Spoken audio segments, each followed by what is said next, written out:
Hello बच्चों, स्वागत है आपके अपने चैनल SBNM क्लासेस पर। हम पढ़ेंगे आज class 8 math. Okay, chapter number 2।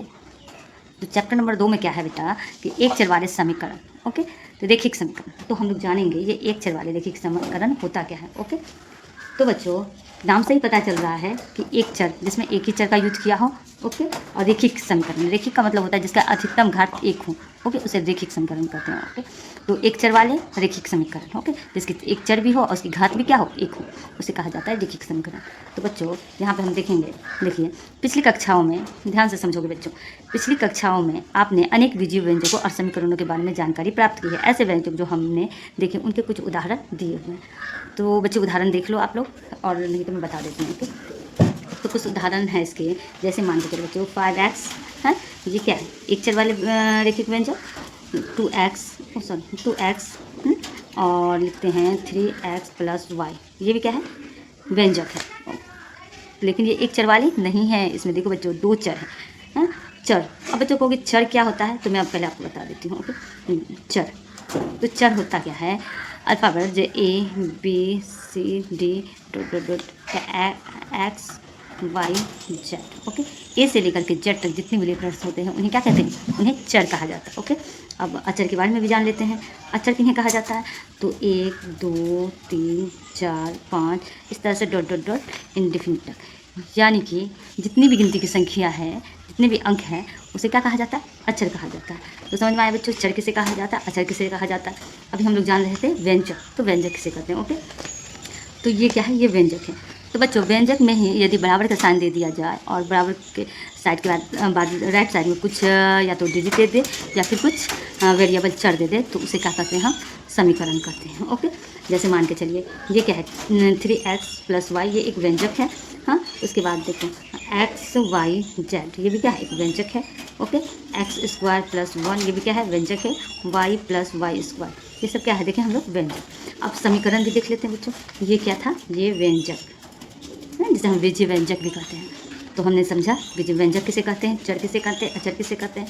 अब बच्चों समझते हैं समीकरण किसे कहते हैं। ओके, समीकरण क्या होता है, तो देखो बच्चों समीकरण होता है, जैसे मान के चलो ये 5x था, यही 5x में यदि हम कुछ प्लस कर करके 3 = 25 दे देते हैं, तो ये क्या कहा जाएगा, ये समीकरण कहा जाएगा। ओके, और भी कुछ हो सकता है, जैसे मान के चलो बच्चों यहाँ पे देखो, यहाँ देखो समीकरण के उदाहरण दिए हुए हैं। ओके, यहाँ देखो 2x - 3 = 9, ये भी समीकरण है।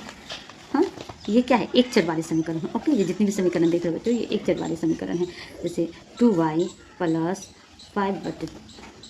= 37/2, ये देख रहे हो बच्चों, ये भी एक समीकरण है।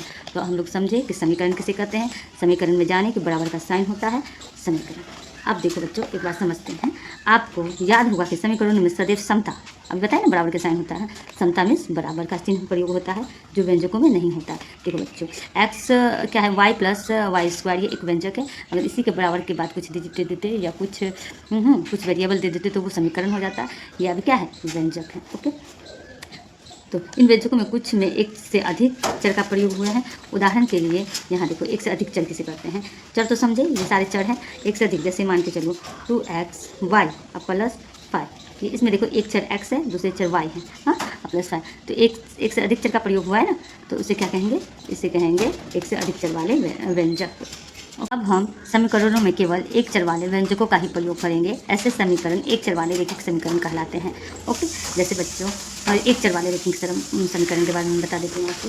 कुछ ऐसा चर, जैसे मान के चलिए यहाँ ये तो हो गया एक से अधिक चर वाले, और एक चर वाले, जैसे 2x - 3 = 7, ये क्या है, ये एक चर वाले व्यंजक है। ओके, तो हम देखें ये एक से अधिक चर वाले व्यंजक है और ये एक चर वाले व्यंजक है।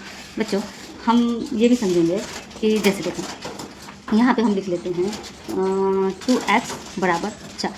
ओके, ये भी एक समीकरण है, क्या है, कौन से, एक चर वाले समीकरण। तो समीकरण में होता क्या है बच्चों, दो पक्ष होते हैं, दायां पक्ष और बायां पक्ष। ओके, तो दायां पक्ष होता है LHS और बायां पक्ष होता है RHS। ओके, और बीच में जो ये साइन देख रहे हो बच्चों बराबर का, इसे कहा जाता है समता, इसे क्या कहा जाता है, समता।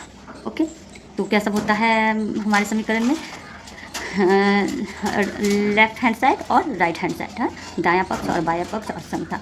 इन्हीं से बच्चों ये हम हमारे समीकरण बनते हैं। ओके, जैसे हम एक चर वाले रैखिक समीकरण कुछ और मतलब कुछ सॉल्व करके दिखाते हैं आपको। ओके, कुछ हम लेते हैं जैसे 2x + 3 = 13। ये क्या है मेरा एक चर वाले रैखिक समीकरण, इसको सॉल्व करते हैं बच्चों। तो क्या कह रहा है 2x को 2x लिख लेंगे, हाँ, बराबर के बाद क्या है बच्चों, बराबर के बाद है 13, तो लिखेंगे 13 है। उसके बाद देखो ये प्लस है, प्लस का पक्षांतरण करेंगे तो इस साइड आने के बाद प्लस क्या हो जाएगा -3। आया बच्चा समझ में। फिर उसके बाद 2x बराबर, अब 13 में से माइनस होगा 3 तो क्या हो जाएगा 10। ओके, अब आगे मेरा 10, तो x बराबर क्या है 10। ये देखो गुना में है तो इधर आके क्या हो जाएगा भाग में। एक रूल से बच्चों समझो, यहाँ पे जोड़ रहता है और बराबर। ओके, बराबर के इस साइड अगर प्लस है तो पक्षांतरण होगा तो इस साइड क्या हो जाएगा घटा हो जाएगा। इस साइड घटा है, अब बराबर के इस साइड जाते ही क्या हो जाएगा जोड़ हो जाएगा। अगर गुना है अब बराबर के इस साइड आएगा, हाँ, तो क्या हो जाएगा भागा हो जाएगा। ओके, भाग है, अब बराबर के इस साइड जाएगा तो क्या हो जाएगा गुना हो जाएगा।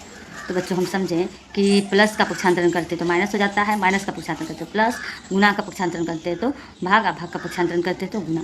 यानी कि हम साइन को अगर चेंज करते हैं बराबर के इस साइड लेके जाते हैं, इस साइड से देखिए प्लस है, इस साइड आएगा तो माइनस हो जाएगा। ओके, दोनों साइड मेरा आता जाता रहता है। ओके, जैसे इधर है तो हम बराबर इस साइड ले आएंगे, इस साइड है तो बराबर के इस साइड, जैसे बराबर के साइड प्लस से इधर लाएंगे तो माइनस हो जाएगा, माइनस से बराबर के इस साइड लाएंगे तो प्लस हो जाएगा। आ समझ में। ओके, जैसे प्लस से बराबर के इस साइड जाएगा तो प्लस, इस साइड जाएगा तो माइनस, गुना है बराबर के इस साइड जाएगा तो भागा, बराबर के इस साइड जाएगा तो गुना। तो देखेंगे यहाँ पे क्या है, गुना में था तो बराबर के इस साइड आया तो क्या हो गया भाग, तो 2 × 2 = 2 × 5 = 10, तो x का वैल्यू क्या हो जाएगा 5। और एक और मैं एक क्वेश्चन लेकर समझा देती हूँ। ओके, यहाँ देखो बाबू, y - 2 = 5, ये भी क्या है एक चर वाले समीकरण है। ओके, तो यहाँ पे लिखेंगे y बराबर के बाद क्या है 5। तो बच्चों बराबर के बाद जो संख्या होगी जो भी होगा उसको हम लिख देते हैं। ओके, उसके बाद देखो ये माइनस से इधर आए तो इसमें क्या हो जाएगा +2, हाँ, y बराबर 5 × 2 = 7। आए बच्चे समझ में। तो ये हुआ हमारे समीकरण। 3 नंबर में एक और ले लेते हैं, जैसे ले लिए 3t बराबर 15। हाँ, अब देखो बच्चों t बराबर 15, और देखो इसमें गुना का संबंध है, गुना है, इधर गुना बराबर के साथ जाएगा तो क्या हो जाएगा भाग हो जाएगा। भाग मतलब बट्टे में, हाँ, 3 बट्टे में 3, 3 × 3 = 3 × 5 = 15, तो t बराबर भी क्या आ जाएगा 5। आया समझ बच्चों। तो इसी तरह हम देखें ये सब क्या है, ये सब मेरे एक चर वाले समीकरण हैं। कुछ मैं आप लोगों को दे देती क्वेश्चन, जैसे एक और देखें 2x + 1 = x प्लस माइनस का 1। ओके, तो ये क्वेश्चन इसको देखो कैसे सॉल्व करते हैं। ये भी क्या है मेरा एक चर वाले समीकरण। देखो x यहाँ भी है यहाँ भी है, लेकिन x ही है ना, है, इसका मैक्सिमम घात क्या है 1 है। ओके, तो ये हमारा एक चर वाले समीकरण हुआ। तो यहाँ पे हम क्या करते हैं, तो इसमें भी क्या होता है बच्चों, जो चर होते हैं चर को हम एक साइड कर देते हैं, जो अचर होते हैं उसको एक साइड कर लेते हैं। ओके, तो यहाँ 2x ये चर का हम पक्षांतर, ये x का हम पक्षांतर करेंगे, तो बराबर के इस साइड आने के बाद देखो प्लस है तो क्या हो जाएगा -x बराबर के बाद क्या है, बराबर के बाद देखो ये x का तो हटा दिया हम, ये -1 है। ओके, और यहाँ प्लस है, प्लस माइनस ही होगा -1, और ये एक जो है बच्चों यहाँ पे देखो प्लस में है, इसका पक्षांतरण करेंगे, इसको इस साइड ले आएंगे तो क्या हो जाएगा +- का 1। ऐसा समझ में। अब देखो बच्चों 2x और 1x, 2x में से 1x घटेगा तो कितना हो जाएगा 1x। अब 1 लिखो या ना लिखो बात बराबर ही है ना, बराबर। अब देखो एक ही माइनस में, एक माइनस तो माइनस प्लस 1 1 2, लेकिन साइन रहेगा माइनस का, तो क्या हो गया x बराबर क्या हो गया -2। आया ना बच्चों। मैं आप लोगों को इजी 2 क्वेश्चन देती हूँ, आप सॉल्व करके कमेंट बॉक्स में बताइएगा। ओके, यहाँ देखो x, चलो ये भी मैं सॉल्व कर देती हूँ। x बराबर कितना 3, तो बच्चों देखो x है तो x बराबर है तो बराबर के बाद क्या है 3 देंगे। ये देखो ये 5 जो है बट्टे में यानी भाग में, इधर आके क्या हो जाएगा गुना में। ओके, तो x बराबर कितना 5 या 15, आ गया x का वैल्यू 15। हाँ, आया बच्चों। अब आप लोग एक चर वाले समीकरण समझ गए होंगे। ओके, अब मैं आपको 2 क्वेश्चन दे देती हूँ जो कि आप लोगों को खुद से बनाना है, बहुत ईजी है ना। 2x क्या 3 बराबर 15। ओके, उसके बाद यहाँ ये एक क्वेश्चन हो गया, 2 क्वेश्चन हो गया, 2 क्वेश्चन को आप सॉल्व करके लाइएगा। 2x + 3 = 5x। ओके, तो ये दूसरे क्वेश्चन हो गया। ये 2 क्वेश्चन को बच्चों आप लोग सॉल्व करके इसका आंसर जितना होगा कमेंट बॉक्स में लिखिएगा। ओके, तो बच्चों अगर आप लोगों को ये वीडियो अच्छा लगा हो तो लाइक शेयर और सब्सक्राइब ज़रूर कीजिएगा। ओके।